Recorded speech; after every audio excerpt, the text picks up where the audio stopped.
मला आणखी एक महत्वाची गोष्ट जाणवली या अभ्यासात रामदास स्वामींच्या एकंदर कार्याबद्दल विचार करताना. एक पुस्तक काही वर्षापूर्वी मला मिळालं होतं. साधारणतः 25-30 वर्षांपूर्वी मी धुळ्याला गेलो असताना तिथे मला दास विश्रामधाम हा ग्रंथ घ्यायचा होता आणि रामदासांवर आणखी काय काय मिळते ते ग्रंथ पाहायचे होते. तिथे समर्थ वाग्देवता मंदिर आहे. तर त्या ठिकाणी मी गेलो. तिथे मला ती पुस्तकं मिळाली. त्यात मुसलमानी अष्टके नावाचं पुस्तक मिळालं. कॉन्टिनेंटल प्रकाशनच्या वतीने तिथे जे समर्थ वाग्देवता मंदिर आहे त्यांच्या साह्याने हे पुस्तक प्रकाशित झालं.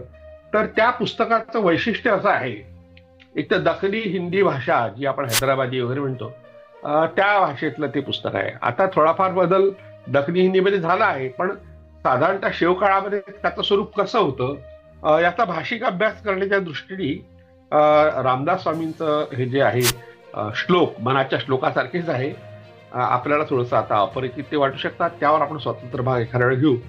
यात महत्वाची गोष्ट अशी सांगितलेली आहे रामदास स्वामींनी की अल्लाह असो की राम दोघे एकच आहेत. म्हणजे आपण आता भेदभाव करतो हिंदू मुस्लिम राजकारणात, आपण पदोपदी हा प्रकार पाहतो.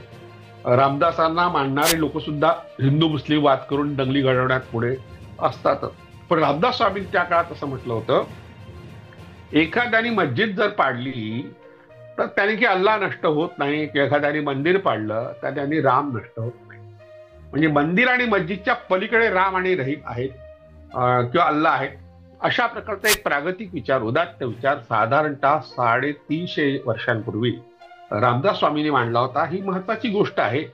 आणि आपण सगळे एकाच धर्माचे आहोत खऱ्या अर्थाने, ते म्हणजे मानव धर्म. आपला धर्म कसा आहे की आपण सगळ्यांना घेऊन चाललं पाहिजे, सर्वांचा विचार केला पाहिजे, असा व्यापक विचार रामदास स्वामींनी जो मांडलाय मुसलमानी अष्टकात त्याचा संबंध इथे आलेला आहे. त्याचा परिचय आपण करून घेतलाय.